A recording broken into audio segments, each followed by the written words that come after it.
All right, so welcome to part two. We're going to talk a little bit about variables and how we might name them.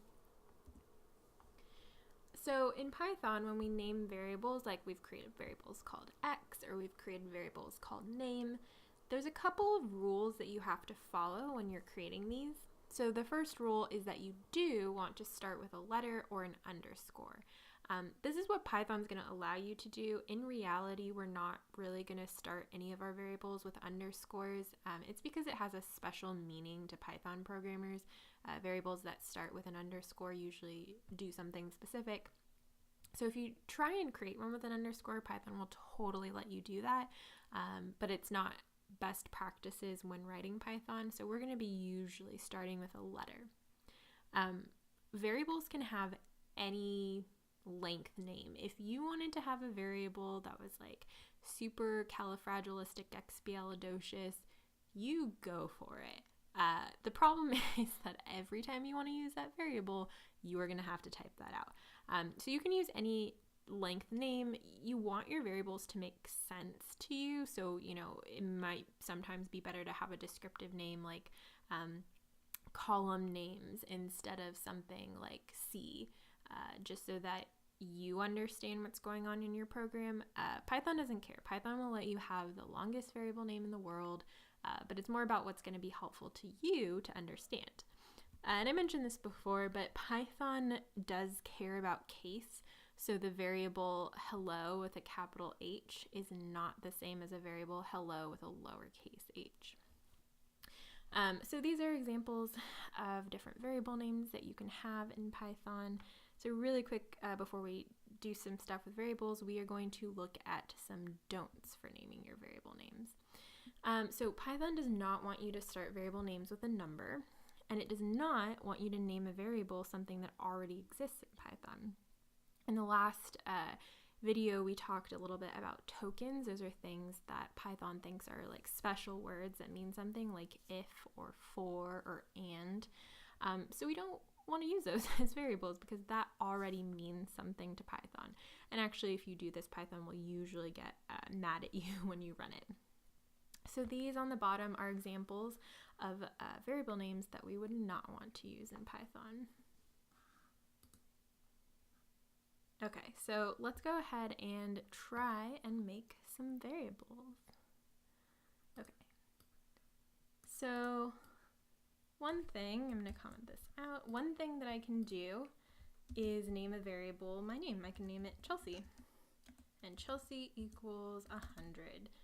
That is a perfectly fine variable. You can also say, we've done this before, x equals hello. I can name a variable that.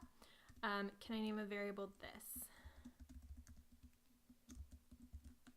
No, I cannot. Why? Because it starts with a number. So this is okay, this is not. All right, so we will go over this a little bit more through the rest of the class, but this is a website that will tell you some of the naming conventions for variables. So these are things that people who use Python believe are the best ways to name variables in Python. But for this class, the most important thing that you remember is variables need to be clear. You need to understand what they're doing, because I will tell you from experience that it's definitely the case that you'll write a variable and you'll come back to it later and you will not remember what it does. So name them things that make sense to you. Also, name them things that might make sense to me when I am grading your homework. It's always easier for me to grade when your variables are kind of describing what they do, or at least are really clear about what they are. All right, let's talk a little bit more about variables. So variables in Python are created the first time that they're used. If you've used a different language like C or any of those kind of languages, you may have had to initialize your variables. Not the case in Python. So what we can do is we can say the name of a variable and set it equal to a value. That's all we have to do, and Python will create that variable for you. So once we run a line like this in Python, the variable Chelsea underscore is underscore the underscore best that exists in Python. That's all you have to do to make a variable. Okay, so we've made a variable, but remember, variables are just containers.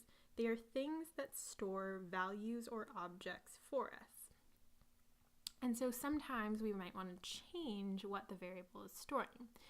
And the way that we do that, and actually the way that we did that when we created our variable, is with the equal sign. So in this case in Python, the equal sign is not like, oh, these two things are the same as each other. It's saying, take whatever is in the right-hand side and put it in the left-hand side. So they're not necessarily equal when we start out, but then they become equal once we run that line because we're taking whatever's in the right and we're putting it in the variable on the left. So in these two lines, you can see we have that line that we had before, Chelsea is the best equals true. I can run that line, and now, just after running that first line, the variable Chelsea is the best is equal to true. But then I can run this line, Chelsea is the best is equal to false, and it's going to take what's in the right and store it in what's on the left, and so now the variable Chelsea is the best is equal to false.